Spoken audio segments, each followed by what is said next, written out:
que, assim, interpretar um texto escrito já não é tão fácil, né? A depender do texto, óbvio. Agora, imagina você interpretar uma imagem que às vezes não tem, né? A gente só tem a composição ali do texto não verbal, ou seja, né, da manifestação sem a presença da palavra.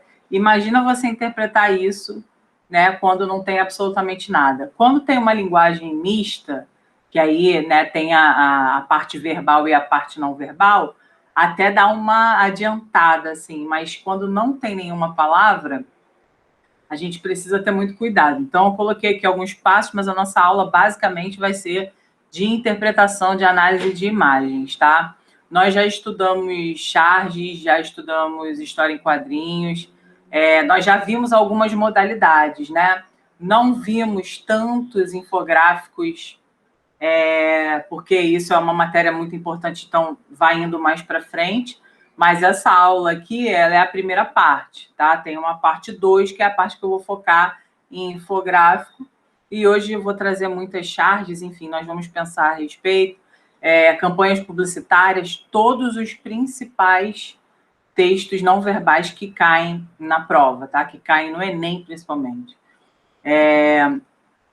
A gente, então, vai começar, né? Sempre eu gosto de colocar algumas questõezinhas, assim, teóricas, né? Só para a gente pensar a respeito e depois a gente se encaminha para, de fato, para a análise das questões.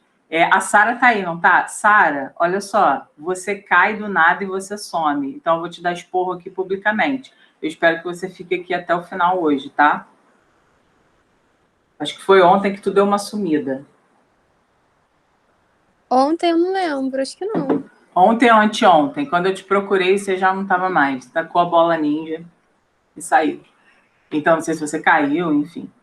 Mas, vamos lá. Nada a ver, né? Desnecessário, dando esporro na garota essa hora. Mas não é isso, é porque... Do nada.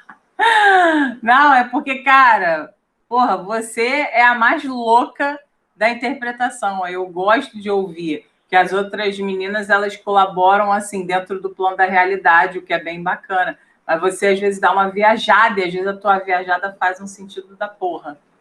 E aí você acaba contaminando a todas elas também com um aspecto positivo, né? Não estou falando que é negativo, não. Pelo contrário. É bem positivo. Então, deixa eu colocar aqui para vocês, tá? O nosso materialzinho aqui. Nós temos 23 slides, não sei se hoje vai rolar tudo, enfim, mas não estou preocupada com isso, eu prefiro que a gente pense com qualidade sobre as coisas. Então, esses textos sob forma de imagem, né, vão propor para a gente uma leitura de imagem, tá? Então, a gente sabe que a leitura faz parte do nosso dia a dia, mas não só a leitura de textos escritos, né? Nós também temos contato com as pessoas, então nós lemos ações, nós lemos olhares, tá? Nós lemos todas as expressões para a gente, como eu botei aqui uma expressão que reprova uma atitude nossa, né? Quantas vezes a gente não tem de ler aquele olhar, sabe? O olhar da mãe, o olhar do namorado, o olhar das pessoas com as quais a gente convive, aquele olhar de repreensão, aquele olhar, né, tipo, de nojo, de aversão. Então, a gente sempre tem de ler tudo que se apresenta, não apenas textos, né? É óbvio que, na maior parte do tempo, a gente, enquanto estudante, está lendo texto, mas existe aí uma variedade imensa. Então, coloquei aqui para você, ó. A leitura faz parte do nosso cotidiano. Lemos o dia inteiro. Lemos o olhar de um colega, a permissão do motorista para cruzarmos a rua, uma expressão reprovadora, a disposição dos móveis no ambiente, então na sala da nossa casa, no quarto, a roupa ou uniforme de alguém, um gesto de dúvida e muito mais, tá bom? Então, já que a leitura faz parte do nosso cotidiano, a gente precisa parar para pensar quais são essas funções dentro da leitura de imagem, né? Então, as imagens que nós vamos ter, às quais nós vamos ter acesso, elas vão sempre dizer algo para a gente. As imagens, no geral, querem sempre dizer algo para a gente. E que algo é esse, né? Será que essas imagens estão tentando convencer a gente? Será que essas imagens fazem parte aí de uma influência no nosso comportamento? Será que essas imagens querem impor para a gente alguma coisa? Será que as imagens com as quais nós temos contato hoje, por exemplo, nas redes sociais, elas são imagens positivas para a nossa mente? Não são. O que importa é que a gente interprete essas imagens de uma maneira muito séria. Em que sentido? Primeiro, a gente tem que olhar para a imagem e tentar traçar um ponto em que a gente começa a aprofundar e não só ficar focado na superfície. Tá? Então, é muito importante que a gente olhe uma imagem e a gente busque ali alguma representação. A gente busque um contexto, uma história por trás. Beleza? A gente, então, lida, quando pensa sobre essa interpretação do que vê, a gente lida com os textos verbais, que são os textos que se manifestam com palavras, e não verbais, que são os que se manifestam sem as palavras. Mas o encontro disso é o texto misto. Isso a gente já conversou várias vezes, tá? Ao longo do ano. Então, eu preciso que, antes de tudo, vocês pensem em dois conceitos muito importantes, que é o conceito de símbolo e de representação. Eu quero que vocês olhem essas imagens aqui e quero que vocês me digam o seguinte: o que cada uma representa? Eu vou pedir para vocês digitarem, pode ser? Digita lá no chat para mim. Inara, você já resolveu o problema do teclado? Você já pode digitar? Aham, eu tô aqui com a outra ponta. Tá. Beleza. Então, gente, digita para mim aqui, por favor, o que essas duas imagens representam para vocês. Esses dois, né, essas duas imagens colocadas aqui. Pode digitar aí para mim. Todo mundo que está na aula, tá?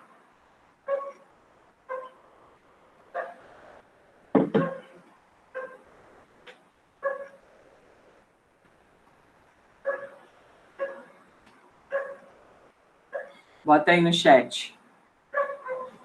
Eu abri aqui o chat para eu poder ver direitinho. E deixa eu abrir a imagem aqui.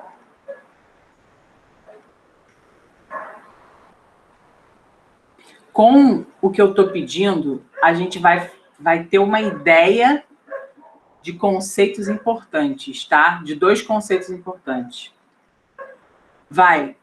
Caio falou arma e paz.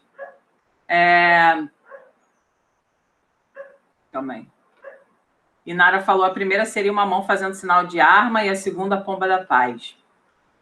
Sara, uma parece uma arminha e a segunda como se fosse a paz. Milena, a pomba traz uma ideia de paz e a mãozinha é como se estivesse falando beleza. Milena, beleza? É assim? É isso que você quis dizer? Eu não falo beleza assim, não. A primeira é uma arma, a Tainá falou, a primeira é uma arma e a segunda paz. Digita aí, Milena, se explica, se explica. Ana Luísa, digita aí para mim no chat, Caio já digitou, Ju... Digita aí para mim. Qual é a imagem? Ó, deixa eu botar.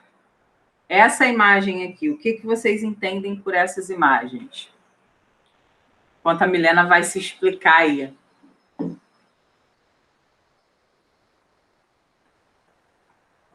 Um gesto que eu lembrei de uns filmes de antigamente. Não sei que filme de antigamente é esse não, hein? Mas tudo bem, deixa quieto. Deixa quieto. Vamos lá, então olha só, presta atenção. Todos vocês, quer dizer, com exceção da Milena, que disse que isso aqui, né? Milena, eu vou fazer bullying contigo, é sério. A Milena disse que isso aqui, beleza, né? Tranquilo. Então, tirando a Milena, todos vocês disseram que é uma arma e que é a pomba da paz. Beleza. Se eu disser para você que a pomba da paz você acertou, mas que a primeira você não acertou, o que você vai fazer? Olha só como é engraçado.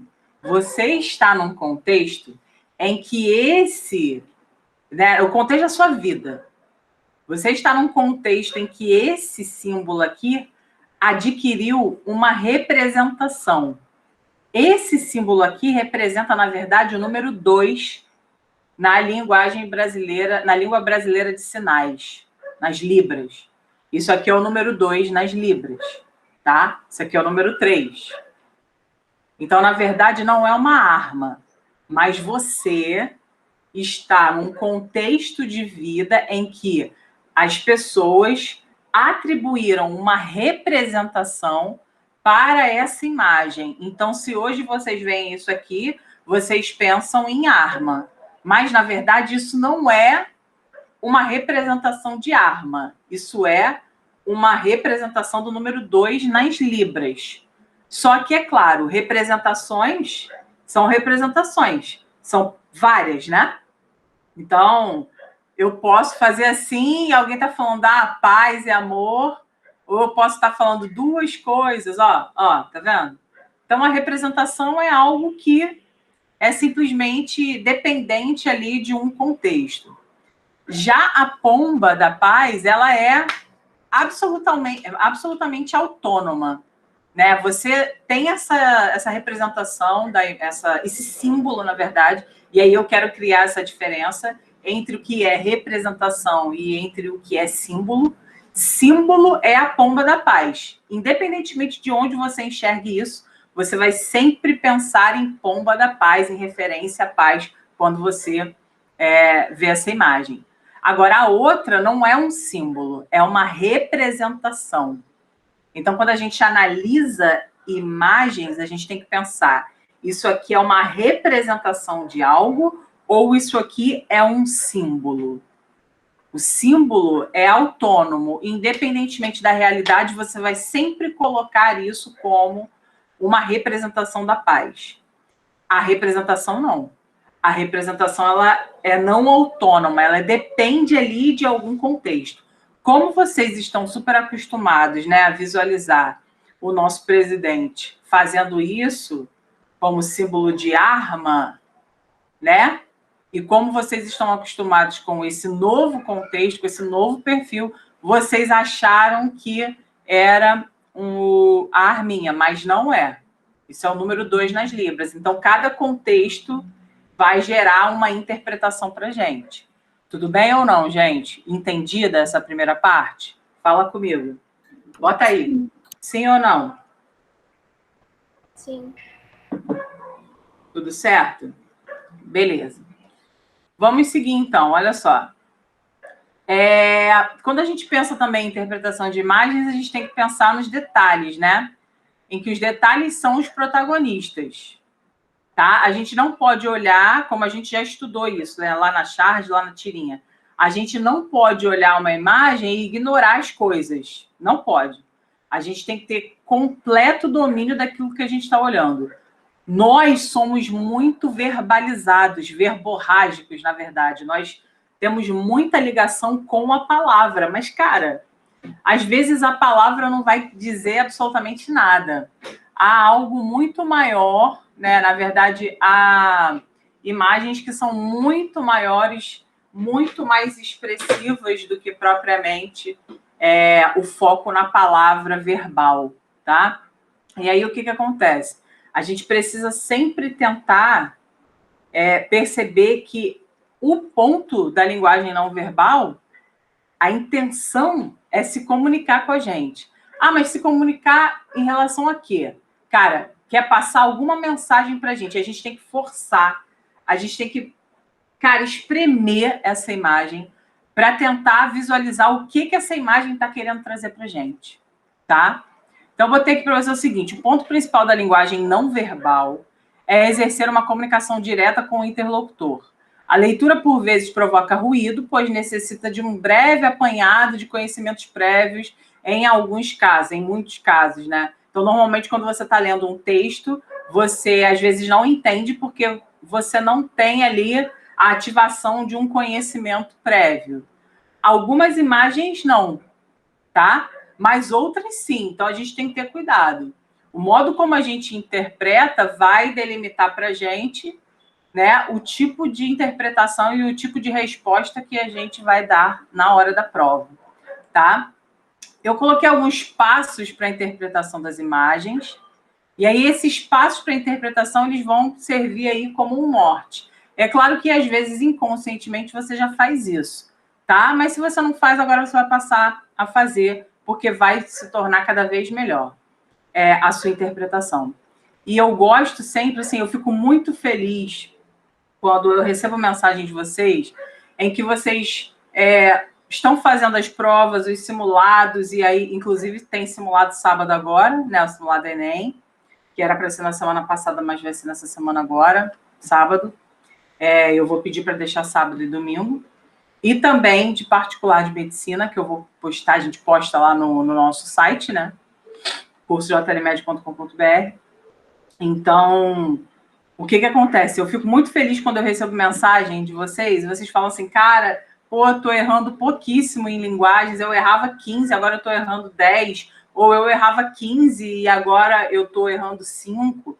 Tipo, com essas estratégias, com as coisas que a gente conversa, sobretudo, né, o que eu já falei para vocês, a gente na área de português aqui, a gente divide tudo, a gente bota literatura para um lado, redação para o outro, interpretação para o outro, gramática para o outro, mas a gente está a todo momento conversando, né, unindo todas essas. Então, assim, se você consegue aplicar as coisas que a gente está falando aqui, na hora da prova você vai ver que seu resultado vai ser muito melhor, porque a sua visão vai ampliar, o seu olhar vai ser ampliado, e é isso que a gente quer aqui, tá? Então, para que o seu olhar seja ampliado, há alguns passos nessa análise de imagem, tá? Então, a primeira coisa você vai identificar. A segunda coisa você vai olhar com atenção para os detalhes, tá? A terceira coisa você vai contextualizar. Vai botar essa imagem num ponto contextualizado para pensar o que pode ser. E, por fim, você vai olhar o enunciado. O enunciado vai encaminhar você para a resposta. A gente sabe que as provas de português hoje, em qualquer faculdade, né? Mesmo as que cobram gramática, a gente tem ali no mínimo 30% de interpretação de texto. Né? Se a gente pensa na particular, a gente tem uns 30% a 40%. Se a gente pensa na pública, a gente tem 80% das questões voltadas para essa questão de interpretação. Então, é muito importante você identificar, você detalhar, você contextualizar e você visualizar o enunciado. Na maioria dos casos, o enunciado é o que dá o encaminhamento da resposta para a gente, tá? Então, aqui é o seguinte, eu botei para você no primeiro passo. É necessário, em primeiro lugar, identificar a qual tipo de imagem a figura está atribuída. É uma fotografia? É uma charge? É uma publicidade? É uma notícia, por exemplo, no ramo jornalístico? É uma pintura? O que é, na verdade? Porque a gente pode ter interpretações aqui de tudo.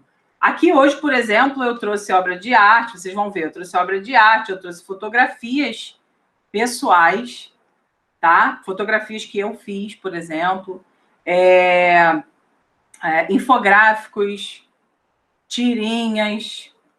Então, a gente tem uma gama aí gigantesca. Primeiro, a gente tem que olhar, porque se a gente identifica que é uma charge, a gente já pensa assim, opa, tá querendo ironizar alguma coisa, tá querendo trazer uma crítica. Se a gente observa uma sequência de imagens, a gente já pensa assim, opa, quer contar, de repente, uma história, né? Quer fazer aquele apelo narrativo, de repente. Se a gente olha o infográfico, o que é o infográfico? Nada mais é do que um gráfico com informações além, né? Com mais detalhamento, com textos, por exemplo.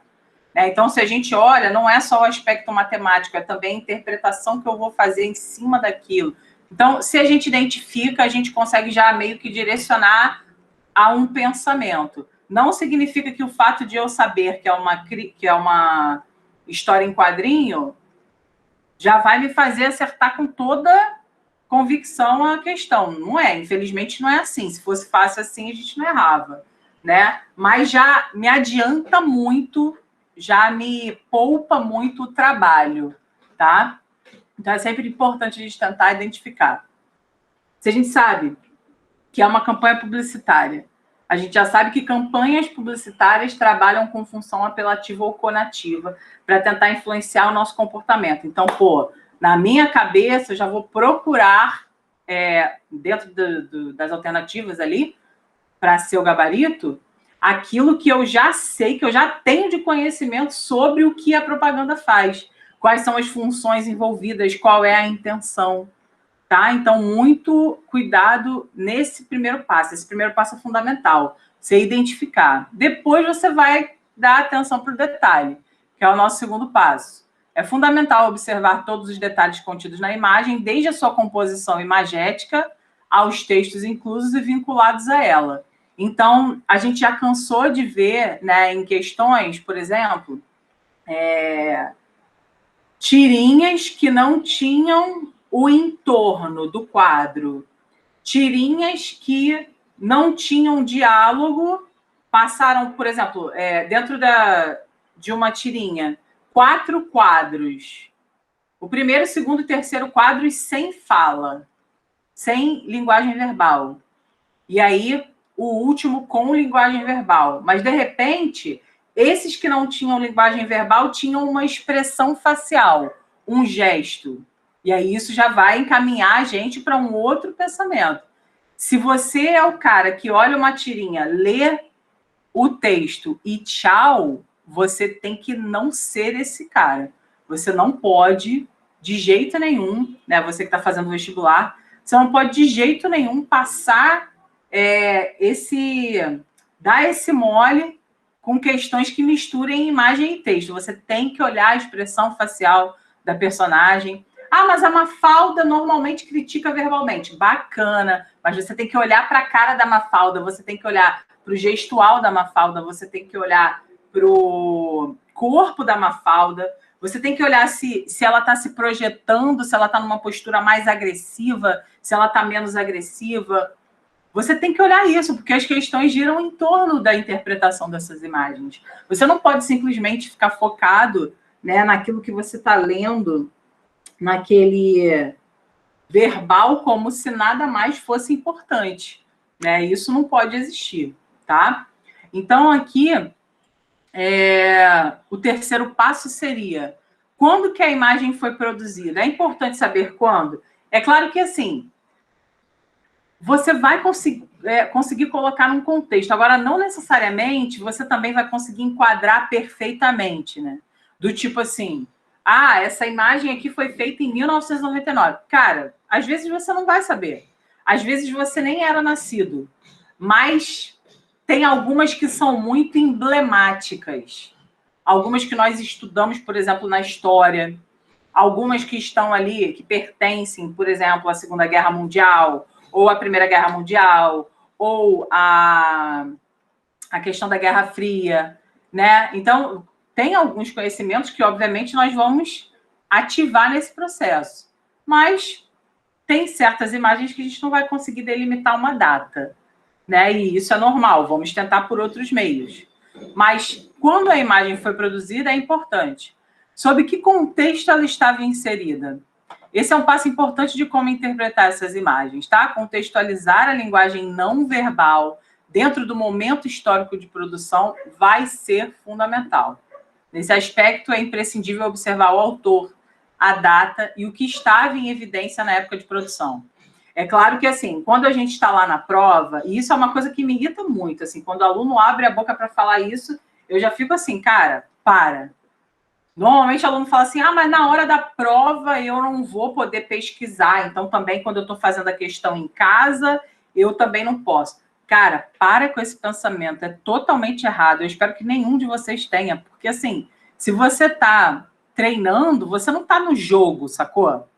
Uma coisa, né, treino é treino, jogo é jogo. A gente escuta isso todo dia justamente porque esse é o momento de você pesquisar. De repente você viu uma obra de arte, tu não sabe que aquilo ali é surreal, ou tu não sabe que aquilo ali é dadaísta, você está em dúvida, né? Você está achando meio aleatório, você vai buscar. Ah, mas aí eu não vou acertar a questão. Calma aí, tu quer acertar a questão pontual que já caiu, ou você quer aprender a fazer a questão para caso caia algo diferente você marcar? Cara, isso é uma reflexão para a vida. Você quer acertar uma questão que já caiu? Essa questão não vai cair de novo. Ela pode cair, o mesmo conteúdo vai cair, tudo bem, mas sob uma outra forma. Não adianta você querer ficar marcando as coisas e não raciocinando sobre as questões que você está fazendo e não pesquisando sobre. O momento é de pesquisar. A mesma coisa com a redação. Ah, já, você falou da cultura do cancelamento, eu não sabia muito, sabia assim, artificialmente, né? Superficialmente. Aí você falou, me deu mais uma ideia, mas aí, porra, eu queria pesquisar, mas eu falei assim, não, vou fazer só com o que a já falou e só com o que eu sei. Cara, não, vai procurar mais sobre. A gente falou na aula de redação agora sobre negacionismo. Se você não sabe tanto sobre negacionismo, cara, vai procurar para fazer uma redação bacana para mim. Depois, quando chegar lá na frente, né, na sua prova, lá para dezembro, lá para janeiro, aí até lá você já construiu uma base boa. Enquanto isso, você está só treinando, cara. Então não faça, não seja essa pessoa, sabe? Ah, eu quero acertar a questão já caiu, não vai cair de novo. Você tem que saber o conteúdo ali, você tem que revisar. Quando a gente estuda estratégias, né, quando a gente que é professor, que é coordenador, que é diretor, que lida com vocês na questão do planejamento de estudo, a gente percebe sempre que, cara, para você estudar um conteúdo, você não pode estudar um conteúdo e nunca mais estudar esse conteúdo, né? Você sempre tem que estar pesquisando. Então, isso serve para agora, até nesse novo momento que a gente está vivendo, né, nesse novo semestre, cara, passa a revisar as coisas que você já viu. Isso precisa estar ativo na sua mente. E a pesquisa faz parte do processo de estudo, tá? O quarto passo é o enunciado, que é o enunciado que vai se relacionar com a imagem. Não tem jeito, tá? E aí é óbvio, depois que você analisou, depois que você detalhou, você vai olhar o enunciado e vai perceber qual é o norte desse enunciado. Qual é o objetivo desse enunciado? Ele quer o quê de mim? Aí, beleza. Aí a gente passa para um outro nível de entendimento. A gente já sabe o que a questão quer, tudo bem, tudo certo. Tem aluno que lê o enunciado antes de ler o texto, né?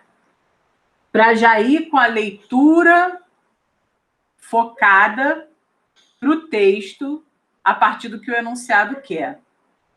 Isso é uma estratégia que alguns adotam e dá certo com alguns, mas não é uma unanimidade. Quando a gente, por exemplo, está diante de provas em que o tempo é muito importante, às vezes isso pode ser uma boa estratégia. Mas se você é o cara que, na realidade, já está acostumado a ler o texto e depois responder, e assim você conseguiu evoluir, não vá você querer dar uma de fodão e fazer uma coisa nesse ano, que é o teu ano, totalmente diferente daquilo que você fazia antes. Se ao longo da sua trajetória para conseguir uma vaga para medicina, você sempre foi a pessoa que leu o texto primeiro e fez, leu o enunciado depois, que é a ordem natural das coisas, não vá você agora querer inverter, ler o enunciado primeiro e depois ir para o texto, para depois ter que ler o enunciado de novo. Aí não, tá? Então, é claro que tudo que a gente faz, e a aprovação em medicina é um processo, é uma construção. É muito difícil você passar para a medicina de primeira, muito difícil. Mas quando você vai construindo, quando você vai pegando, às vezes acontece, né? Tem gente que consegue, mas não é a maioria. E quando você vai vivendo ali, né, pegando todas as informações, caraca, vou fazer isso, vou marcar isso, tal, você vai evoluindo e aí você chega lá. Mas você chega lá com o seu jeito. Não é porque com a Sara funciona fazer isso que com a Tainá vai servir. Não é porque com a Júlia funciona ler na ordem que com a Milena vai funcionar. Isso aí é particularidade, tá? Então, cada um tem a sua particularidade e cada um lida melhor ali com essa questão do enunciado. O importante é você marcar. O enunciado é algo para ser marcado. Então, quer dizer, o enunciado está falando da relação, olha só, ó, palavras que são fundamentais, né? A relação da imagem com o texto. Aí tu já sabe que relação, cacete, são no mínimo 2 pessoas, né? Tem relação que é de 4, 5, mas beleza, é contigo. Mas relação, no mínimo, são 2 pontos. 2 pessoas, 2 situações. Aí o cara, às vezes, na letra A, bota lá no gabarito como se fosse com 1 ponto só. Aí tu já tem que olhar e falar assim, cara, vai te ferrar, porra. Eu já sei que isso aqui é uma questão, é uma opção para me ferrar. Eu já estou sabendo que esse cara aqui na letra A, esse cara que fez a questão, ele botou na letra A como se eu levasse em conta apenas o texto não verbal. Mas se falou a relação do texto verbal com o não verbal, cara, tu tem que olhar os dois, tu tem que casar os dois. Senão você vai deixar a desejar em algum ponto, tá? Então, muita atenção a esse tópico. Eu vou mostrar agora uma imagem bem forte, tá, gente? Então, assim, me desculpa, mas a gente precisa mostrar as coisas para vocês. Então, eu não sei se vocês lembram, mas eu vou deixar na mão, tá? Vou deixar para que vocês me digam sobre essa imagem que eu vou mostrar agora. Mas antes de mostrar a imagem, tá tudo bem até agora, gente? Tudo sendo entendido? Tudo sendo guardado que eu estou falando? Fala comigo. Tá sim.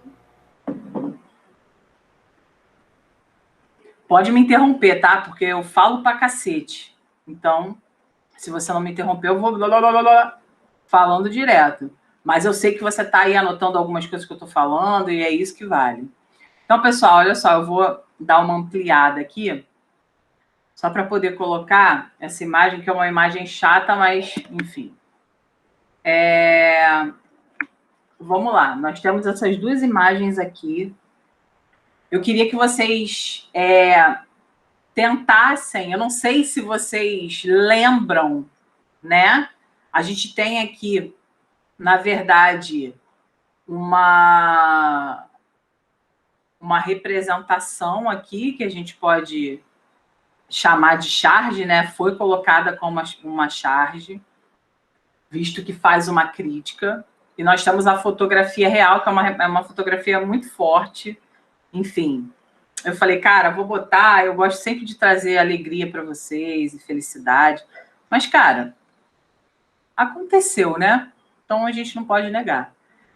O que foi isso? Vocês sabem o que foi isso?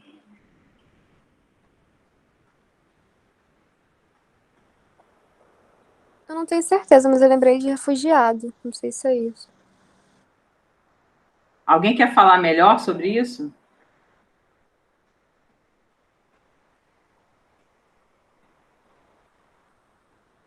Alguém lembra? Vocês lembram desse fato aí? Eu lembro, mas eu não estou lembrando do contexto. Não, de fato, esse menino, ele é um refugiado, tá? A Sara lembrou, pegou, né, a ideia aí da Síria, né? E esse menino, enfim, chegou à praia, né? Ele chegou à praia. É muito triste isso, um menino de 3 anos de idade, causou a maior comoção na época. Essa foto é uma foto fortíssima, ela é muito emblemática. Ela traz para a gente ali a questão dos refugiados e como que é necessário que se faça uma política de... como é que eu posso dizer? De inclusão desses refugiados para que esse tipo de coisa não aconteça, né? Então, a gente tem aqui, por exemplo, a gente tem, analisando, não o fato, porque a gente não está discutindo o tema refugiados, mas analisando a imagem que a gente está vendo. Como que essas 2 imagens se apresentam? Veja, como elas são, na verdade, representadas. Porque nós temos o mesmo fato, tanto na foto da esquerda, na charge da esquerda, quanto na fotografia da direita. Mas como que essas imagens são representadas e existe um impacto maior ou menor em cada uma delas? Como que é isso? Eu queria que vocês falassem um pouco para mim sobre isso. Quem vai começar? Tainá, Júlia, Sara, Ana, Caio, fala aí. Pode falar? Pode, amor. Eu acho que a segunda é mais pesada por ser real e a primeira é bem pesada também, mas tipo, é um pouco mais suave porque tem um barquinho de papel, aí parece que é tipo um sonho de uma criança, alguma coisa assim desse tipo. Não tão forte quanto a realidade que ela realmente está morta, assim. Legal.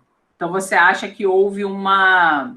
Você acha que a primeira, na verdade, está representada ali como se fosse um sonho? É, tipo o barquinho, por exemplo, tipo, a criança podia estar lá e ir para outro lugar e tava tudo bem, porque de repente ela que fez esse barco, não sei, alguma coisa mais nesse sentido. Entendi. Beleza. Alguém pensa diferente? Alguém quer falar?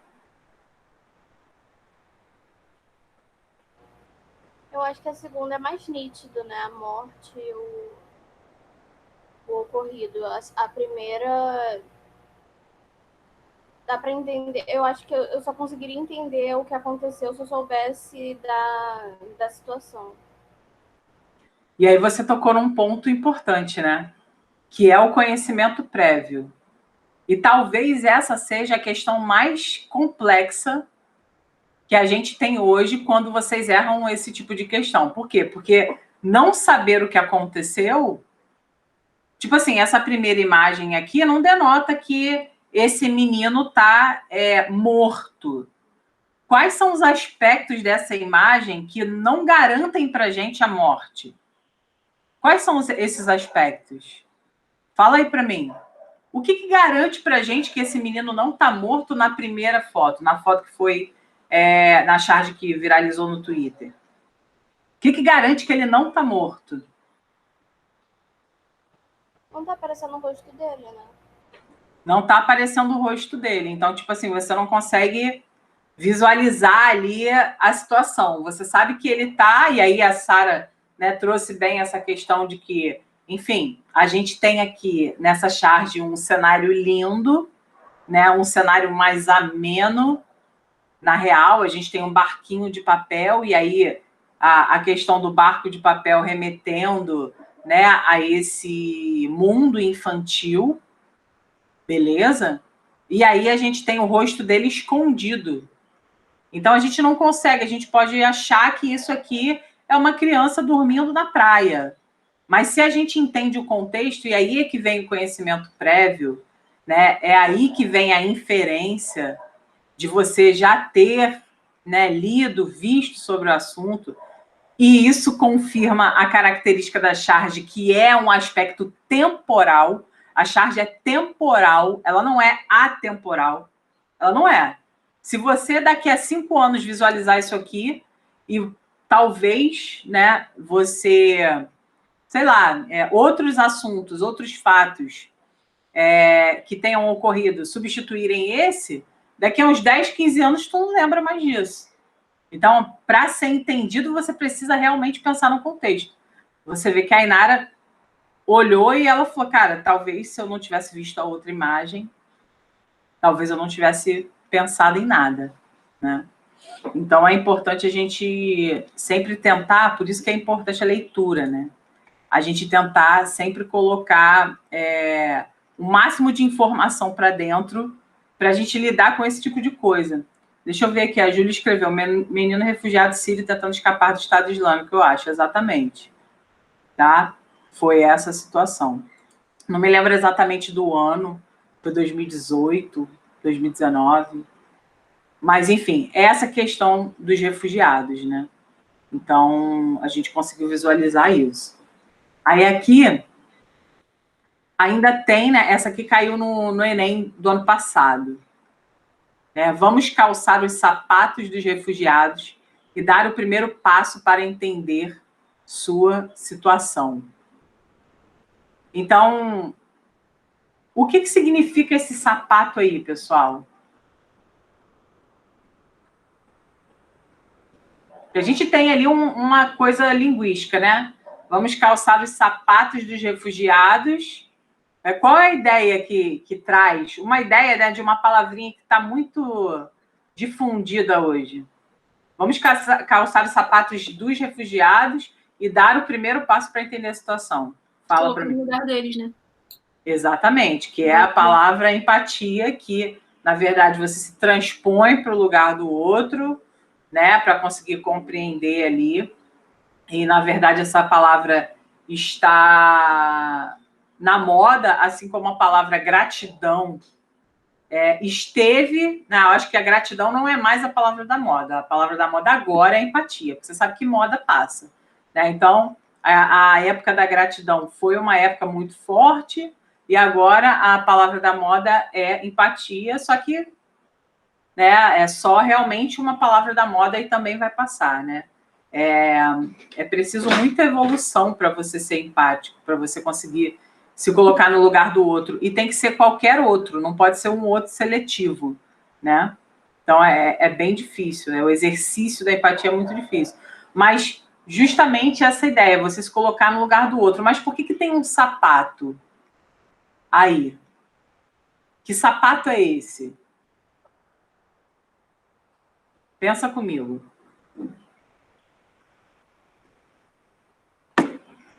A gente está falando de uma temática de refugiado. E aí o sapato não está com refugiado. Por quê? Deixa eu ver aqui no chat. Fala. Tipo, meio que como se contasse a história da pessoa, os lugares que ela esteve, os lugares que ela viveu, mais ou menos isso? Não. Não.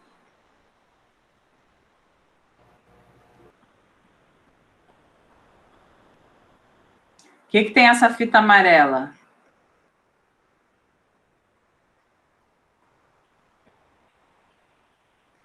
Aqui, ó.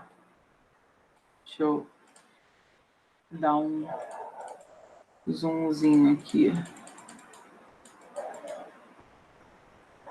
Você está querendo dizer, Milena, sobre normalmente as interdições da Defesa Civil quando acontece um crime e tudo mais, não é isso que você está querendo dizer? Beleza. Mas é mais do que isso. É mais do que isso. Se a gente está falando de refugiado... Aqui, gente, água, ó. Tá vendo? Estão vendo água aqui? Ninguém nada com tênis, né? Ninguém nada com tênis. Então, alguém tirou o calçado para começar a sua travessia. Beleza? Então, além desse jogo linguístico com a ideia de vamos calçar os sapatos dos refugiados, querendo dizer vamos nos colocar no lugar deles, existe a questão também representativa desse sapato, né? Que simboliza que alguém estava lá calçando esse sapato, tirou e foi para a missão de migrar, né? Sair de um lugar, emigrar, né? Sair de um lugar para ir para outro. Tá? Também bem significativa essa imagem. A gente tem aqui, ao lado, não sei se vocês vão lembrar, mas, cara, o exercício é fundamental.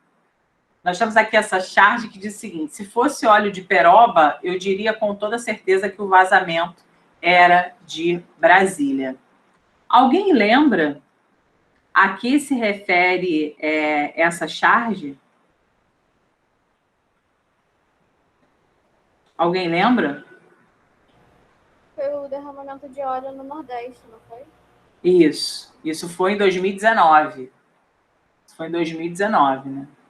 Então, assim, as manchas, né? Isso aqui há várias charges, na verdade, sobre, né? Eu escolhi pegar essa na internet, mas há várias, assim. Tem uma que está escrita assim: cadê o culpado?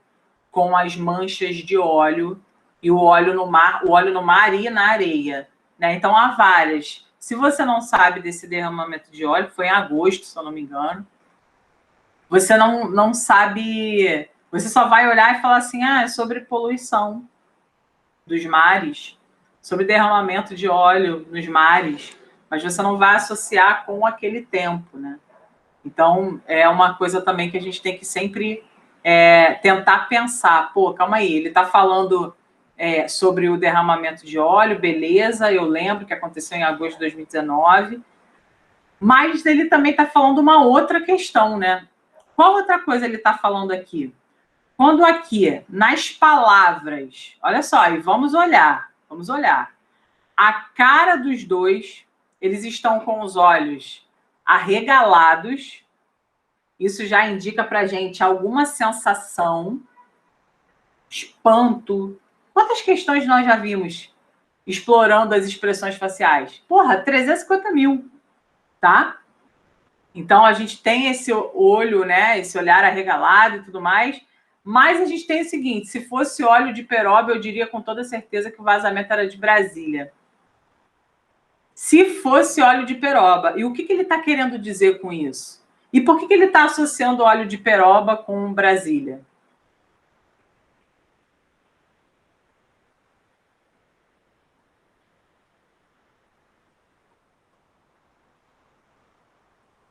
Parece que ele está, e Nara falou, parece que ele está chamando os políticos de cara de pau. Exatamente. Então, há uma crítica aos governantes, né, e o seu descaso, óbvio. Há uma crítica quando ele faz essa referência. Então, óleo de peroba, a gente sempre fala, né, a gente sempre brinca. Porra, vou passar um óleo de peroba na tua cara. Cara, isso aí é gíria, assim. Eu lembro da minha infância a gente falando isso, assim, eu com as minhas amigas. Caraca, cara de pau. Compra um óleo de peroba para passar na cara dele. Isso é muito, muito da minha infância, assim. A gente falava, a infância e adolescência, né? A gente falava muito isso. Eu não sei se hoje se fala tanto, né? Acho que hoje a gente já fala cara de pau mesmo, a gente não fala que vai comprar um óleo de peroba, mas era uma maneira, uma metonímia, né? Que a gente utilizava para se referir a esse tipo de coisa. Aí agora aqui, dá uma olhada, ó, a gente tem 2 obras de arte, né? A gente tem 2 obras de arte. Essa primeira aqui é sobre o mito de Narciso, que é do Caravaggio, da época do Barroco, que a gente estudou, tá? E nós temos essa releitura aqui. Quando a gente tem uma obra e a gente tem a releitura dessa obra, a gente está fazendo que fenômeno? Qual é o nome desse fenômeno? Nesse caso, é uma paródia? Eu não quero o tipo, eu quero a base. Qual é o nome disso? Quando a gente faz um diálogo de um texto com outro. Aquele negócio do Enem Sim. de... esqueci o nome, gente. Da citação lá, esqueci. Intertextualidade? Intertextualidade. Pensei que você fosse confundir com interdisciplinaridade. É Não. intertextualidade. Intertextualidade. Exatamente. Então, aqui, se existe uma releitura do mito de Narciso, existe uma intertextualidade. Agora, que intertextualidade é essa? É uma paráfrase? É uma paródia? É uma citação? Porque paródia, paráfrase, citação, isso são os pés, esses são os pés da intertextualidade. Tá? Então, aqui, por exemplo, nós temos o Narciso se olhando, enfim, já conhecemos a história, né? Ele se apaixona por si mesmo, enfim, toda aquela história. E nós temos essa releitura. Essa releitura aqui, eu vou ver se eu consigo dar um zoom aqui. Calma aí. Não sei se você vai conseguir enxergar bem. Calma aí.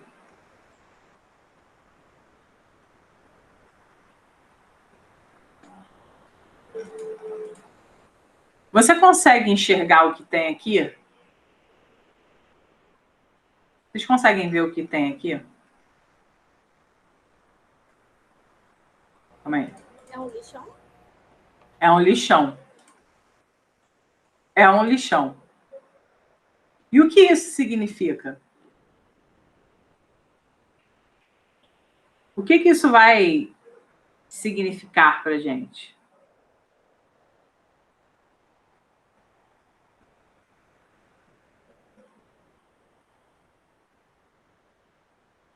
que vocês acham que isso vai significar para a gente?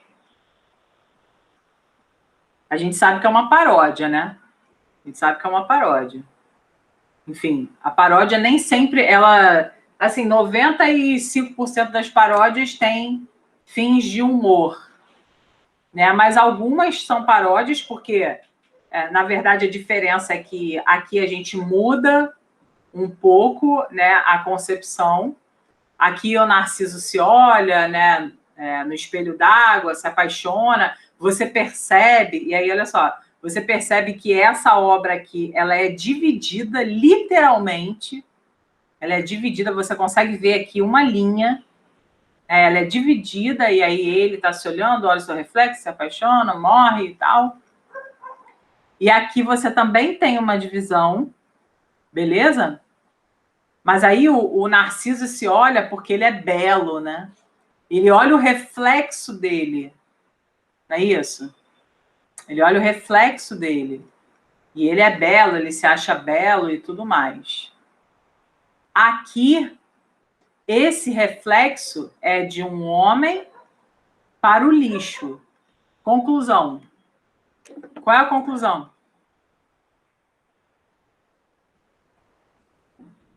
É mais fácil do que você imagina. O egoísmo, assim, né, no geral. É, que o ser humano é um lixo mesmo. Entendeu? A gente é feito... aqui no caso, é a ideia de ser feito à imagem e semelhança. Não de Deus, como a gente costuma usar essa expressão, né? Mas dele mesmo. Então, o ser humano é um lixo. Ele reflete ali o que ele é. Reflete para ele o que ele é, o que ele gera. Né? Então, o ser humano gera lixo e ele é um lixo. Simples assim. Essa crítica feita, né, anos e anos depois, a partir dessa imagem do Caravaggio, tá? Que aí é uma obra de arte. Então, veja, a gente já viu charge das imagens que a gente está analisando. A gente já viu charge, a gente já viu obra de arte, a gente já viu fotografia, tá? E assim, são vários os tipos que a gente tem. E são várias as explorações que a gente pode ter também a respeito das imagens. Essa imagem aqui, pessoal, o que ela remete para a gente? O que ela traz para a gente? O que vocês conseguem ver? A análise, na verdade, ela tem que passar pelo seguinte: vocês estão vendo algo superficialmente, vocês têm que analisar os detalhes. Então, aqui vocês têm que olhar isso aqui, isso aqui, isso aqui, isso aqui e isso aqui. Tem que olhar tudo, para depois falar para mim o que é. Cadê a Milena, hein? Tô aqui. Então me diz aí.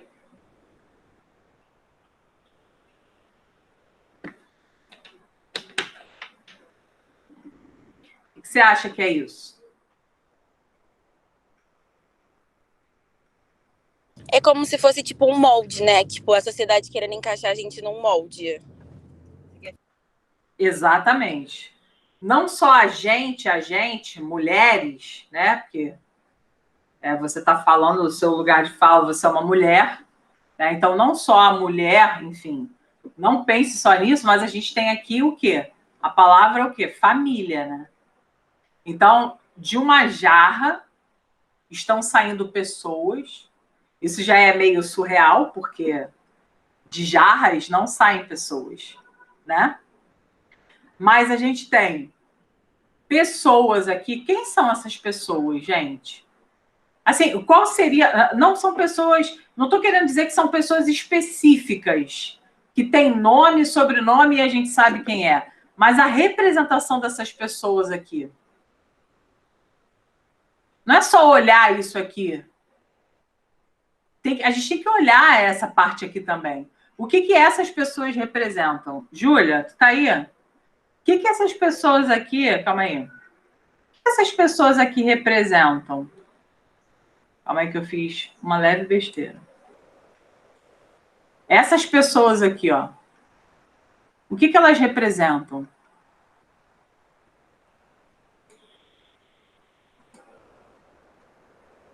Digita aí para mim, Júlia, ou fala, né? Júlia falou estrutura governamental pode ser uma estrutura de poder, né, Júlia? Pela roupa, olha lá a roupa que eles estão vestindo, né? Essa mulher aqui, eu olhei e logo lembrei da Damares. Não sei se vocês lembraram, mas eu já olhei e já lembrei da Damares. Hã? Eu pensei em igreja. Pensou na igreja, mas aí tinha que ter padre, pastor, sei lá. Não, porque os pastores, eles andam meio assim, de terninho, né? Aí eu pensei. Às vezes sim. Mas eu acho que a gente pode olhar como uma estrutura de poder, né? Não vou falar aqui governamental, embora eu tenha lembrado, né? Estou sendo sincera. Quando eu estava pegando essa imagem para vocês, eu falei, cara, parece a Damares aqui, aquela que diz que meninas vestem rosa e meninos vestem azul, né? Acho que vocês sabem quem é a figura. Mas, assim, é bacana a gente pensar como, de fato, o poder, esse poder, que é um poder estrutural, e aí, é claro, a gente fala, a Inara falou igreja, a Ju falou sobre governo e tal, então, essas escalas de poder, porque, cara, a igreja representa um poder, é foda. A igreja representa um poder ainda na nossa sociedade, né? Tanto é que vocês não viram lá os religiosos que foram lá no hospital em que a menina de 10 anos fez o aborto para impedir que ela fizesse, né? Enfim, isso é loucura, mas não vamos entrar nesse assunto, é um assunto chato, difícil de falar, né? Sem que você fique revoltado. Mas, enfim, como que essas estruturas sociais elas querem encaixar a família dentro de um padrão. E qualquer coisa que não seja isso, que não esteja nessa forma também, né? Não é válido, não é validado, não é legítimo. Então, por exemplo, se você é uma mãe solteira, você teve um filho e aí o marido largou porque seu filho tem necessidade especial ou seu filho de repente nem tem necessidade especial nenhuma, né? Mas o teu marido te largou, isso não é família, porque família é um homem e uma mulher e uma criança, né? Uma menina e um menino, por exemplo. A gente não vê que por trás disso existem tantos outros crimes, né? Então, você está condenando, na verdade, o casal homossexual. Você está condenando, você está impedindo. Porque quando você bota que tem que ser um homem e uma mulher, você está exigindo ali uma heteronormatividade. Quando, na verdade, a gente sabe que, cara, nem sempre é assim. Quantas pessoas homossexuais que vocês conhecem? Várias. Inúmeras. Então, quer dizer que a pessoa tem que viver um casamento de mentira para ter uma família? Ela tem que ficar com alguém que ela não ame só porque a família é isso aí? Quem disse que a família é isso aí? Não pode ser um casal e um cachorro? Isso não é uma família? Né? Como que é? Não podem ser dois homens e uma criança? Isso não é família? Então, existe toda uma crítica por trás essa charge aqui muito boa, né? A Laerte que fez sempre arrasa, sempre arrasa. Essa aqui, pessoal, deem uma olhada. Essa é bem antiga. Bem antiga. Eu não sei se vocês vão conseguir visualizar, mas seria interessante. Olha bem, olha bem. Olha para tudo, tá? Não olhe só para o primeiro plano, para aquela coisa que você está vendo agora aqui. Olhe para tudo. E diga para mim o que você pensa sobre.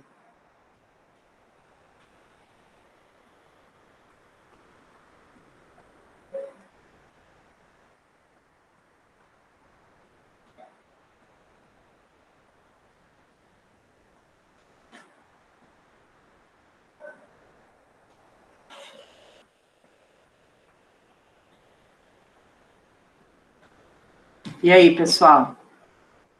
Deixa eu ver aqui se vocês escreveram alguma coisa. Fala aí. Vocês conseguem enxergar aqui alguma coisa? Deixa eu dar um zoom.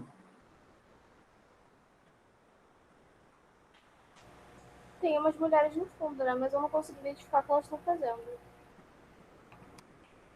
Tem umas mulheres no fundo.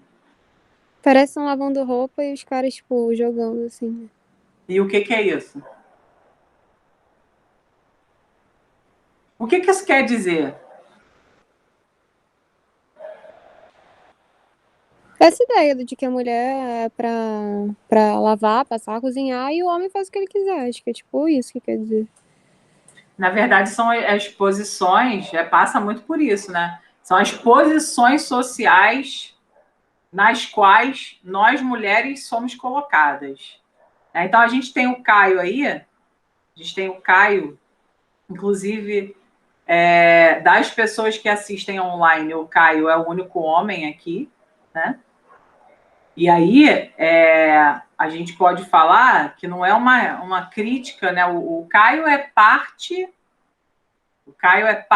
do conjunto maior que é a população masculina, né? Mas eu tenho certeza que o Caio não é essa pessoa. Até porque conheço ele, a mãe e tudo mais, e tenho certeza que ele não foi. Ele não olha dessa maneira. Mas, assim, o pai e o filho, eles estão jogando, eles estão se divertindo. Enquanto a mulher e a filha, a mãe e a filha, elas estão lavando louça, porque esse é o espaço social no qual as mulheres são colocadas sempre. Então, olha só isso. Você fala assim, caraca, não é nada isso era uma capa de um jogo, e, pô, o que tem? Olha lá, porque é um jogo, né? Aqui, ó. Battleship, para a idade, ó, 9, 10 anos. Mas isso reflete, né, um machismo do cacete. Você bota os homens para se divertir, enquanto as mulheres têm de servir, né? Fala. Eu acabei de pesquisar aqui agora pra ver mais próximo e, tipo, as duas estão rindo, sabe? Olhando Sim. os caras rindo e lavando louça. Sim, como se tipo, que legal, vocês estão se divertindo aí. E aí eu tô aqui me fudendo, entendeu? Com a minha filha lavando a louça. Nem viu o que a Milena escreveu, calma aí. Milena falou, calma aí. E são os filhos deles, né? Lá atrás é uma menina lavando louça, e aqui na frente é uma... É o pai e o menino, né? É o pai e o filho, e aqui a mãe e a menina, e elas estão sorrindo. Não dá para ver, né? Não dá para ver aqui. Mas, cara, é surreal, entendeu? Como que se define o espaço social que você tem que ocupar. E aí, hoje... Fala, meu amor. Foi mal. E você parando pra pensar, tipo, sobre isso até hoje em dia, assim, se bem que agora as coisas mudaram um pouco, mas até, tipo, na época que eu era criança, assim, tipo, até os brinquedos, tipo, eram direcionados, sabe? Tipo, o brinquedo de menina era pia pra lavar louça. Sim. Vassoura. Casinha. Casinha. O brinquedo pra menino não, era que arma, carro. Sim. Essas sim. coisas. Então, tipo, é uma coisa que não é muito antiga, sabe? Não é. Bem recente. É bem recente. É bem recente. Mas, pô, eu lembro que da minha época, eu tenho 35 anos. Minha infância era o quê? Era brincar de boneca, bebê e tal, bebezão. Eu só tinha aqueles bebezões, roupa, né? Dar banho na boneca, arrumar as bonecas e tal. Sempre essa perspectiva, né? Que assim, é claro, né, gente? Isso é uma questão para discutir durante horas, mas assim, é sempre aquele espaço doméstico, né? Sempre para aquele espaço doméstico. Eu não fui criada assim pela minha mãe. Minha mãe nunca falou que eu tinha que... você tem que lavar a louça, você tem que fazer isso, nunca, sabe? Embora ela seja muito tradicional, ela não me criou assim. Mas, cara, isso é estrutural, isso é da sociedade. O machismo é estrutural, assim como o racismo também é. E assim como outras problemáticas também. Então, tudo isso é muito estrutural. A gente vai nascendo nessa estrutura. Para a gente se desconstruir, aí agora, né, existe toda essa discussão e a gente, com certeza, está se tornando muito melhor. A própria ideia de que o homem vai para a rua trabalhar, né? Sempre nessa perspectiva. Por exemplo, imagina só, uma família. Aí tem um homem, vou usar aqui o padrão, né? De heteronormatividade. Tem o homem e tem a mulher. Aí o homem vai para a rua, a mulher fica em casa com os 2 filhos. E aí o que acontece? Tipo, essa mulher, ela tem que dar conta dos filhos e dos serviços de casa, porque o otário do marido vai para a rua e acha que pelo fato de ele ir para a rua e trabalhar, ele não precisa ajudar em casa. Entende isso? E aí a mulher tá toda ferrada, ela não consegue nem pentear o cabelo porque o homem não pode lavar a louça? Só porque ficou na rua o dia todo trabalhando? Gente, eu não tô falando de cumplicidade de casal. Do tipo assim, por exemplo, aqui em casa, cara, eu posso lavar a louça, mas o Vitor vai lavar se ele perceber que eu tô mal, que eu tô cansada e que eu preciso descansar. Entendeu? Mas não é uma obrigação a Jarline que tem que lavar a louça e o Vitor está trabalhando na rua. Não, até porque eu também trabalho na rua, entendeu? A minha vida é ficar na rua. Se não fosse pandemia, vocês não iam nem me ver. Vocês sabem disso, que vocês me conhecem. Então, a questão o cara que está dentro de casa, ele também pode lavar a louça, ele pode lavar o prato dele, ele pode varrer a casa, né? Não necessariamente isso é um serviço só da mulher. E a gente precisa, né, desconstruir isso, porque senão fica tudo nas nossas costas, o tempo todo. Sacou? Não é desse jeito. Né? Enfim. Vamos lá. Dá uma olhada aqui. Isso aqui também, né, a gente está falando aqui de imagens, então, obviamente, a obra de arte está presente. A gente tem aqui o Abaporu, que é uma obra da Tarsila. A gente vai ver a Tarsila, acho que daqui a uma semana. É uma obra muito conhecida. E essa aqui, vocês já sabem de quem é. Vocês já viram isso. Vocês viram isso ontem. Né? De Salvador Dalí. Na verdade, de Salvador Dalí, o original, porque isso aqui é uma intertextualidade, é uma paródia, é uma representação de paródia, porque você tem um gato, né? E aí é uma exposição de uma russa, né? Que é Fat Cat Art. Então, ela bota esse gato gordo em vários lugares, dentro de várias obras de arte. Depois eu vou mandar lá no grupo para vocês verem. É muito escroto, assim. É muito engraçado. E aí esse quadro original é A Persistência da Memória, que a gente viu ontem na aula de literatura, e aí faz um diálogo com ele, mas no caso para parodiar. E aí imagine só, se você não conhecesse A Persistência da Memória de Salvador Dalí, e você só olhasse isso aqui, tu ia achar assim, caraca, que bizarro, os relógios estão derretendo e tem um gato, tipo, nada a ver. Só que se você sabe a obra, se você conhece A Persistência da Memória do Salvador Dalí, você sabe que isso é uma intertextualidade e você sabe que isso é uma paródia, está ressignificando, está mudando o sentido. Entende isso, gente? Então é muito importante a gente ter esse acesso à imagem, sabe? Porque dessa maneira a gente pode ter uma interpretação melhor e, consequentemente, nas provas a gente tem um arcabouço teórico, imagético muito, muito grande. Né? Essa obra da Tarsila aqui, eu queria ouvir de vocês o que vocês entendem. Isso aqui é uma pessoa, né? Isso aqui é uma pessoa. O que vocês entendem? Eu vou dar um minutinho para que vocês pensem aí e para que vocês me falem qual é a interpretação de vocês a respeito dessa obra. Fala aí.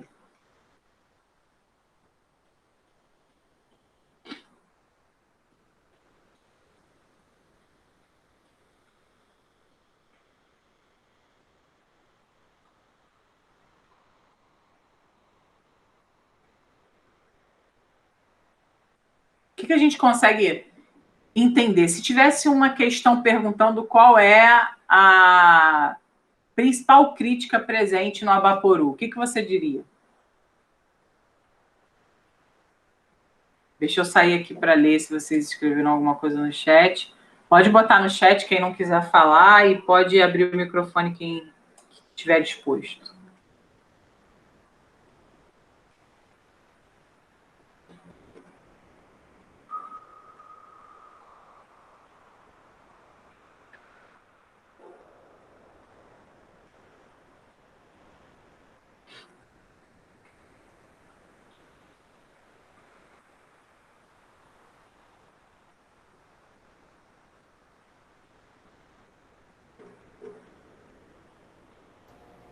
Já tem a ver com aquela crítica das vanguardas?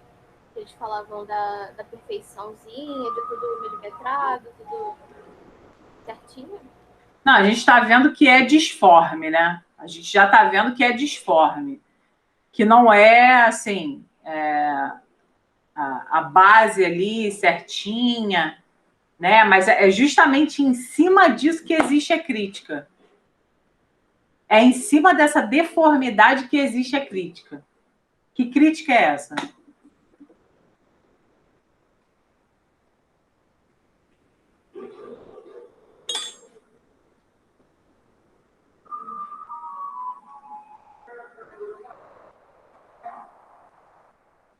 Alguém sabe que crítica é essa? Por que que os pés e os braços estão deformados a esse tamanho? E por que a cabeça está pequena?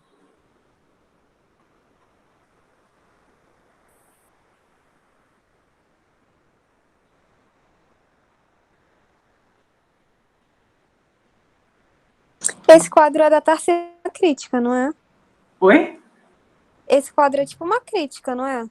É uma crítica. Eu quero saber qual é a crítica que se faz aqui. A Tarsila pintou esse quadro e deu de presente para o Oswald de Andrade, que era o marido dela, que é um modernista importante para cacete da primeira fase do modernismo, que a gente vai estudar semana que vem. Mas o que ela quis dizer quando ela botou esse tamanho de perna, de pé, e esse tamanho de braço? E esse tamaninho de cabeça? Tipo, é a cabeça que controla, né, as nossas ações, a nossa vida. Então, uma cabeça muito pequena, um corpo muito grande, é que a pessoa, de repente, não tem esse controle, tipo... Acho que é mais ou menos isso. Eu não diria controle, Sara. Eu diria que, assim, uma cabeça menor e um braço e uma perna maiores dizem respeito à questão de que a nossa sociedade valoriza muito o trabalho braçal e pouco o trabalho intelectual e mental, que é justamente o que a arte faz, né? É você explorar as suas capacidades mentais de uma maneira ampla. Então, isso que eu estou falando é muito importante, gente. Se cai isso aqui e vocês não conseguem visualizar isso, vocês vão errar uma questão, tá? Então, eu preciso que vocês guardem essa informação, né? Essa ampliação, essa deformação do braço e da perna remete a uma valorização na sociedade moderna do trabalho braçal em detrimento do trabalho mental. Por isso que a cabeça é pequenininha. Não é uma questão de controle, mas é uma questão mesmo de você desenvolver as suas faculdades intelectuais, mentais, né, no lugar de desenvolver o trabalho braçal. Mas a nossa sociedade é muito voltada ainda para a questão braçal e pouco para a intelectual. Essa é a crítica. Tudo bem? Sim ou não?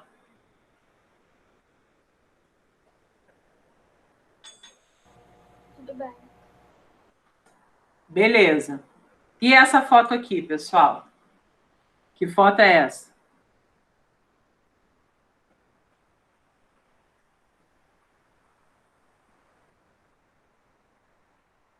Vocês conhecem essa foto?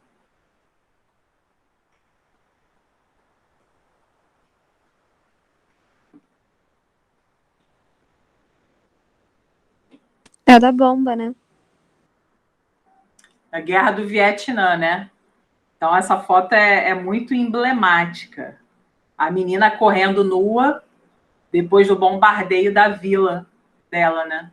Essa foto é, nossa, emblemática pra cacete. É o símbolo, na verdade, da Guerra do Vietnã. E aí, pensando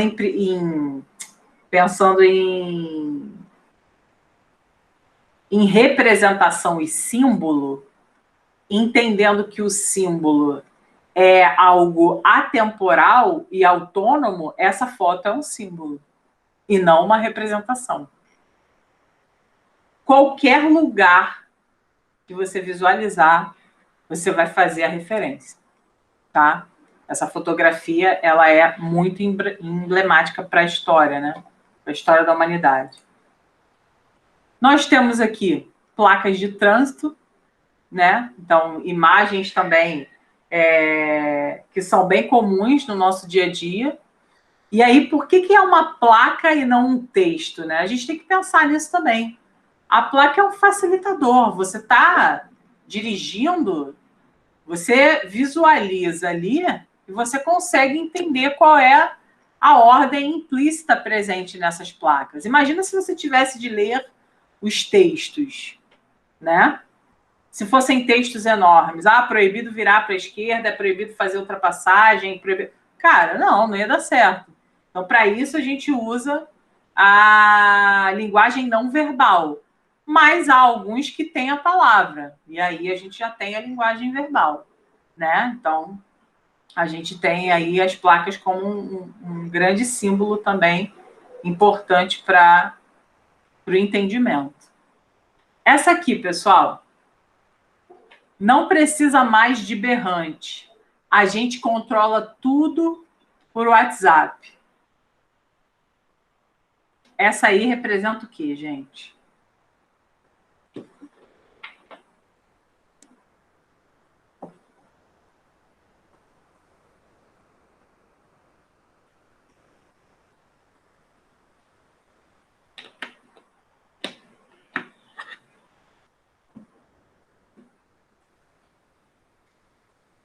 Alguém sabe?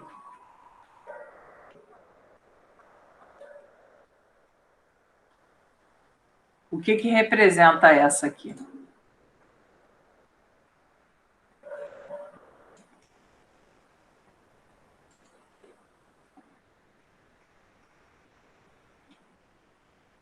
Eu caí? Não caí não, né?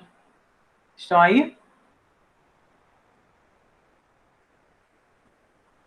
Eu não sei, eu pensei na questão da superexploração do gado, tipo, desse super consumo da carne vermelha, sabe? Tipo, hoje em dia, você não, tipo, o berrante era pra mandar os bois pra dentro de certo lugar. E hoje, tipo assim, com o WhatsApp, você tipo, traz um boi de, sei lá, super longe, esse tipo de coisa. Não sei, eu tinha pensado nisso. Isso você está vendo a superfície. Você não está vendo de acordo com o nosso contexto hoje. Tainá, sabe me responder?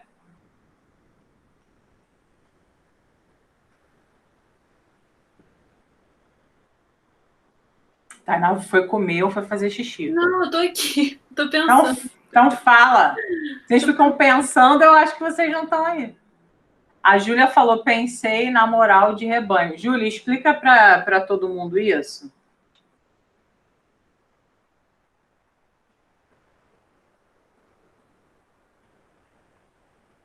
Júlia, você quer mesmo falar, né? Você está com muita vontade de falar. Porque, assim, tá botando as paradas assim, jogando. Moral de rebanho, comportamento irracional. Peço para tu explicar e tu joga as paradas. Tá jogando. Tá muito afim de me ajudar aqui. A Júlia tá muito afim de me ajudar. Ao invés de ativa o teu microfone, explica, fala.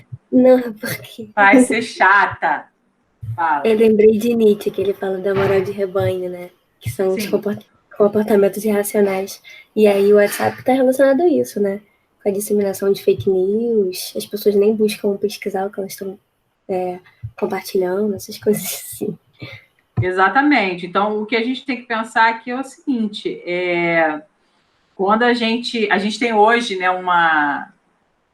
dentro da política brasileira, a gente sempre fala que o gado, e aqui é essa questão que está sendo representada, né, o gado é quem segue, quem vai seguindo ali, né, uma personalidade, normalmente ali a gente está, por exemplo, a gente chama de gado quem segue sem consultar absolutamente nada, pegando isso que o Nietzsche falou, né, essa moral de rebanho, mas sem fontes, sem nada. E aí existe também essa indústria das fake news, que, na verdade, essa charge vai fazer referência a isso, que ele fala, não precisa mais de berrante, né? O berrante que impulsiona o gado para um lugar, gado mesmo, literalmente.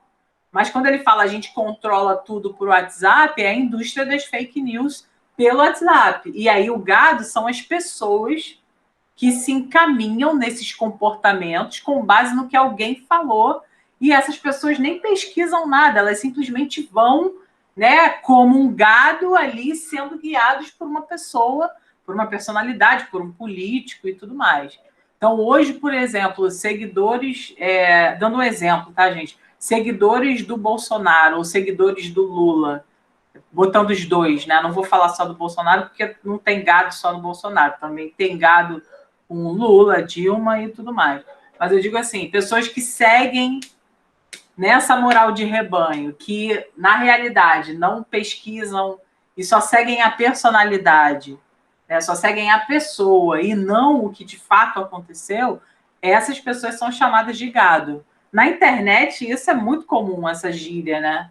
Gado são as pessoas que vão atrás dos outros sem pesquisar, sem pensar em nada, porque seguem uma personalidade. Tá? Então, isso é muito comum nos dias de hoje. Tá? Essa foto aqui, esse aqui é meu irmão, tá, gente? Eu não sei se vocês conhecem o meu irmão. Esse aqui é meu irmão e minha cunhada, né? Essa situação aqui, ela é uma narrativa, tá? E que narrativa é essa? Lembrando que eles não sabiam, tá? Essas fotos aqui foram feitas e eles não sabiam, eles não estão fazendo poses, tá, gente? Foram fotos espontâneas. Que sequência é essa?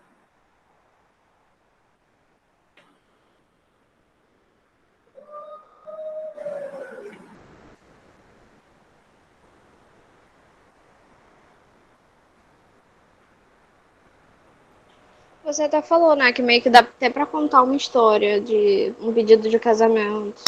Exatamente. Tá aqui na Lagoa Rodrigo de Freitas, né? Tem fotos antes e fotos depois, mas eu peguei essas três, né, para ilustrar, porque essas três são mais assim, eram mais curtas para poder apresentar aqui na aula. Tinha um vídeo, mas eu falei, cara, se eu mostrar esse vídeo, vai voltar o dia, porque eu estava lá, eu e Vitor, né? A gente armou tudo com meu irmão armou tudo com a gente, enfim. Foi um dia muito legal. Foi uma tarde muito legal. E aí, a Carla nem sabia, o nome dela é Carla, né? E esse é meu irmão, Jardel, fazendo a dupla sertaneja Jardel e Jarline, como vocês já sabem. E aí, ele pediu ela em casamento, na verdade ele falou assim, amor, fica de costas que eu vou tirar uma foto sua. Aí ela ficou de costas. Tipo assim, porque ela tava na lagoa ali, fica bem bonito, né? Você faz uma foto de costas, fica bem legal, fica bem interessante. Alguém tira assim, tu tá de costas de frente para aquilo tudo. Aí ela ficou. Aí ela tá lá. Isso eu já estava aqui à direita e o Vitor já estava à esquerda. O Vitor estava tirando foto com a minha Nikon e eu estava gravando aqui e tirando foto ao mesmo tempo, né? Bendita função do celular que você pode filmar e tirar foto ao mesmo tempo. E aí ele se ajoelhou. E aí ele estava demorando muito, né? Aí ela falou, já, amor? Já? E ele falou assim, não, ainda não, porque ele estava muito nervoso. Meu irmão é um homem desse tamanho, tipo, ele estava tremendo os pés da cabeça. Aí ele foi, ajoelhou, e aqui ela estava virando. Aqui eu tirei uma sequência, enfim, várias fotos, né? Aí ela virou, e quando ela virou, ela viu que ele estava abaixado, meu irmão estava tremendo muito, chorando muito. E aí a cara dela, né, que não dá para dar zoom aqui direito, mas a cara dela vocês já estão vendo, né? Assim, aqui é o Vitor, ó. O Vitor tá aqui. O Vitor aqui tava acho que, sei lá, 6 meses de cirurgia. Hoje ele já tá mais magrinho ainda. Vitor aqui atrás, para vocês terem uma noção. Ela não viu. Até aqui, ela não tinha visto a gente. Para você ver como a coisa, né, é ali, né? Você e a pessoa. Você não olha ninguém ao redor. Né? Quando vocês passarem por isso, vocês vão sentir a mesma coisa. E aí ela tá, tipo, incrédula. Depois ela começou a chorar, enfim, feliz. E aí aqui ela viu a gente, entendeu? Que ela começou a rir, ela tomou um susto. Ela falou, caraca, vocês estão aí. Então, na verdade, a ideia, né, dessa sequência de imagens aqui é contar uma história. Não é uma história de humor, como, por exemplo, na tirinha, no geral, né? Mas é uma história ali que está denotando um acontecimento na vida de alguém. Então, como a partir disso, a gente consegue ver que, cara, as imagens não necessariamente elas têm um compromisso de trazer apenas uma paisagem ou uma crítica, elas podem trazer, no caso, uma história de amor também, entendeu? Como é o caso aqui do meu irmão e da minha cunhada. Entenderam? Então, bem legal também essa sequência. As outras, a gente continua a analisar na aula que vem, tá? Porque aí eu vou trazer também outros infográficos e aí a gente trabalha mais sobre isso, tá bom? Gente, alguma dúvida? Fala comigo. Alguma dúvida ou tudo bem?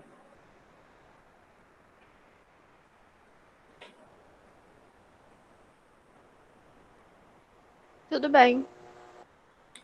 Então tá bom. Tudo bem só para a Inara? Tá tudo bem, Ana Luísa? Tudo bem, Tudo bem. Caio? Tudo bem, Tainá, Sara, Ju, Milena? Tá beleza.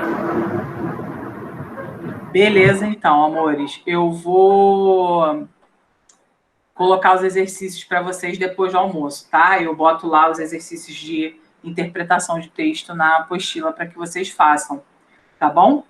Beijinho. Até amanhã à tarde na aula de oficina.